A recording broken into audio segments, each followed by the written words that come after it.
And we are back, everyone. Hello. It has been a minute. Well, not really a minute, it's only been like a week. I returned back here as we return back to the Star Wars series. You guys seem to like the last episode, so we're going to record a few more, kind of sticking to that more 15-minute kind of focus. But excuse me, I have a mustache hair in my mouth here. As we last left off, we had a couple events firing off as we are kind of beginning to explore the galaxy as a whole. Got a little bit of our fleet kind of built up. We have an extra construction ship kind of following our science ships around. And, we got our science ships kind of building up with two of them starting off. Our home planet, we do have some cool effects like the Ash World and the Dawn of the New Era, which gives us some nice little bonuses here. But for now, we haven't really built up anything extra. We have our Field Meta Center and Stronghold, because a couple people wanted to see what the buildings were. We do have a temple, which I think is kind of cool, and then we have the civilian industries. I don't know if we'll get access to the Force or like the Sith or Jedi trees. I know you can depending on certain events. I don't know if this civilization does, but I hope we do. So let's first start off by picking our tradition. So kind of sticking to the theme of our militaristic, xenophobic, and spiritualist, as well as the guardian territory of territory and police state, I figured it made sense that we would go with the supremacy line to try and build up our position in the galaxy and really make it so that the Galactic Republic doesn't try and come into our territory. So we're going to start today off with overwhelming force as we get our first point into supremacy. Everything must be brought to bear on the enemy if victory is to be assured. A swift and decisive attack can paradoxically save lives that would have been needlessly lost in prolonged engagement, which I agree with. Very true, very true. Also, since I get asked this a lot, for those wondering, in the background what we're listening to is copyright-free or non-copyright lo-fi and ambient beats. Basically just video game beats. You can look them up. They're all over YouTube. Fantastic to listen to. But we got our first territory expansion down here to Fornax and a level up for our governor. We might pick principled for the stability, honestly, because we want to try and keep that going. We have a decent amount of mineral buildup, but we're also kind of doing some construction, which is why I'm not doing anything at the moment over there. Good morning, coffee. For those wondering, it's a Monday. We're in September, unfortunately.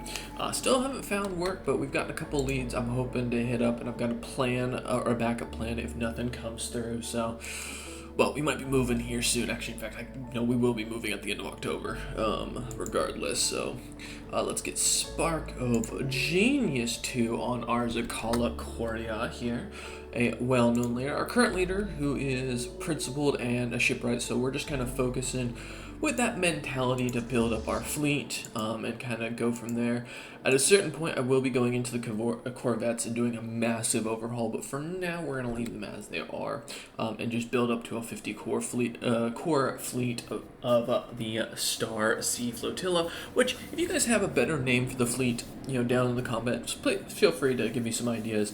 I mean, if one of our generals definitely does, or commanders does something amazing, admirals, I guess, later, then we'll probably name the fleet after them. But for now, I've got nothing other than Star Sea Flotilla, which I'm not too big of a fan of. Alright. Ad Astra per Aspera. After boarding the derelict sleeper ship, Zakala Korea, our scientist, would stumble upon hundreds of corpses, all resting peacefully in their cryopods. Upon closer examination of the ship's subsystems and ration reserves, they theorized that the vessel's projected colony world was incorrectly analyzed as being capable of sustaining human life. I assume that's supposed to be humanoid life. Upon arrival in the Ubertica system, the vessel was hit by an interstellar debris, causing its reactor to falter. With nowhere left to go, the colonists quickly realized their consumable stockpile would only last mere months, rather than suffer a slow and grueling death from starvation of asphyxiation. Okay. That's a new way to go out. It would appear the colonists of the vessel opted to be put peacefully to sleep in their cryotubes with their friends and families, where they now lie in a quiet, solemn mass grave. The derelict of the sleeper ship may be able to provide valuable insights in ensuring the sacrifice of these colonists were not in vain, and their mistakes will not be repeated. Rest now, weary traveler. Very true. Let's pick up our next tradition as we manage to get enough unity. Kind of going down this side of the tree, we're going to pick up the Great Game. As we continue to expand, other empires will inevitably challenge our claims as we would theirs. We are locked in a great game of resources and territory, if nothing less than our duty to come out on top. Or it is nothing less than our duty to come out on top. So let's pick that up for that extra 20% against base damage. I know we haven't expanded all that much, but at a certain point, we're going to run into enemies and they are going to suck. Alright, let's continue kind of grabbing what we can as we expand our fleet. Our manpower is pretty good, but we will eventually want to get a rather decent military planet kind of built up. So for now, let's see, what leaders do we have? Let's pick up Cautious. Eye for Talent isn't bad. Commanding 1st Watcher Battalion. Do we have a... Oh, I've got you in the army. Oh, okay. Let's go with Eye for Talent just for the experience, because Cautious doesn't really help you since we're not going to put you in charge of Admiralty. And then our leader of our planet here, Sora Say. You know, trade's going to be a big factor later on, so let's boost that up, because I have a hard time balancing trade. I like the new system a bit more that's less energy credit focused, but it is a little bit more difficult to manage if you're not paying attention to it. Let's do Anomaly Discovery Chance with Meticulous, because we want to be able to find more of them. And let's continue our expansiveness for now while we build up. Last time I believe we got rid of, the last of our issues on the planet. So let's go ahead. We don't have a precinct, which we could use just in case. And that's all of our minerals for now. So we're going to kind of allow that to pop off. Ooh, okay, well, I was going to take a sip of coffee, so we're going to take a minute. Oh, that caramel coffee. Expensive as hell. Like $24 for a big box these days. It's ridiculous. I still remember back in the day when you could get like a can of Folgers for like $5. But those days of the grocery shopping are gone. We now know, without a doubt, that a thriving biosphere is not something unique to Eridonia. Both the scientific community and the public at large are eager to learn more about the various forms of alien life found throughout the galaxy. Efforts to catalog the life forms we encounter are already underway, but our xenobiologists have urged us to focus our planetary survey on habitable life-bearing worlds. Commendable initiative, why not? Yeah, we do need more planets. We need to expand and become the grand police state we were meant to be. So, long-term goals. I think for this, as we meet empires, will be to kind of become one of the main kind of focuses. Oh, we got a perk to pick. Let's do our logistics here. With ships often deployed across vast interstellar distances, a dedicated logistic core is needed to make things run smoothly. Very true. I think our goal will be to become kind of like a secondary galactic republic, one less human-centric, as we try to build up almost this, like, not federation, I think more of the hegemony of, like, duchy states under our kingdom. Because while we're not exactly a kingdom, we're more of a police state, we are technically with Guardian of Territory. I see this very much as, like, a police hegemony, kind of like what we're dealing with in America. No, I'm kidding. But kind of depends on where you live. Something to kind of consider. We have the Zesh Menace here. Reports of deep space drones previously encountered have been investigated closer. The drones appear to be the workers and custodians of an autonomous orbital mining operation established millennia ago and then soon abandoned by all but the drones themselves, judging by the state of the processing equipment. So this would, I'd assume, have been done by those weird aliens with like the side-eye things way back when, is the idea. The drones, I don't actually know if they ever came out this far for the Zabrak. Hey, we'll look at that in a minute. We're reading something here. The drones possess powerful mining lasers and make obviously threatening, if not outright hostile, overtures toward Zabrak vessels when approached. They may be only be old drones, but they should be kept under close watch by the Eridonian Authority. I mean, Russia learned real well what old-style drones could do, include cardboard ones. I definitely agree, understood. So that one's out of the way, and we got incoming transmission. Welcome, Patriarch Varad the First. Oh no, sorry, it's just Varad. I speak to you on behalf of the Eridonian Authority's SHIELD Research Division. Our advancement in SHIELD technologies are progressing rapidly across multiple theoretical and applied designs. This institute exists to coordinate access to any SHIELD type your scientists have unlocked. You are free to enable or suspend research into any SHIELD variant as suits your needs without excluding others permanently. We await your direction, though this decision may be revisited at any time through the research or ship design screens. So I usually like the regenerative shields, just because of the fact that it makes it a little easier to go.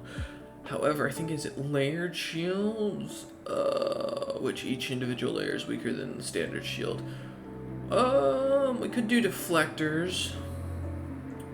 They're just more, yeah, they're better against lasers, but slower to recharge. So like if you do missile spam, they're more of a pain in the butt, which is kind of why I go with regen. Hybrid isn't bad. Let's see what they do. Particle and array shields into a unified defense matrix offers a balance against both energy and kinetic weapons, though it's still early stages. This system reduces vulnerability found can be. So this is good for like all of them. I don't want to disable any of them. Is it? What do you mean it's disabled? Oh, I assume we toggle it to enable it, so we get to choose which one. I think I'm gonna go with the regenerative. I also want to allow for research on all of these because they come in handy later. Good day, Patriarch. My name is Director Zakala Korea of the Office of Scientific Oversight. How may I assist you today? You may not. We're golden. I'm cool with the shield type, and doing whatever research we can. So for now, I think with the focus on trying to build up our ships to grow our police state, let's try and go down the cold fusion and build up our ship's strength as much as possible, while we also continue working on expanding. Ooh. Oh, we can't do breacher missiles, so this is the same thing, but now for the missiles, we are going to enable all of these because I think personally they're kind of fun. It used to be that you just chose which one you wanted to do, and that's the kind of classification you got, so kind of cool to see that now. I love the atomic missiles personally because there's nothing better, in my opinion, than just shooting warheads at the enemy, which I think is funny as hell because it's very old school. But now that we've gotten our concussion missiles in, that's awesome. Let's get torpedo link out. Also, let's upgrade our fleet and start to expand even more. You do notice something to notice when I expand that I think is really cool about the Star Wars mod, that I don't know if any of the other mods really do, is it's not just about like influence in this game. You do have to generate citizen pop count, which is very important. And I talked about this last time for like ship fleets and building star bases, but it's also part of like core things like gaining territory if you want to do it. So I think that's kind of a cool add-on here. Let's go ahead and make sure we get crime reduction down as quick as possible because I feel like that's going to be a bigger issue as we go along. And then let's pick up as our last perk, a ground forge. The enhancement of our ground-based manufacturing facilities has led to the creation of high-efficient processing for outfitting and training our ground forces. With streamlined production lines and optimized training regimes, the time it takes to deploy a fully equipped ground armies has been significantly reduced. Fantastic. Adopt that tradition. So we got that tradition out of the way.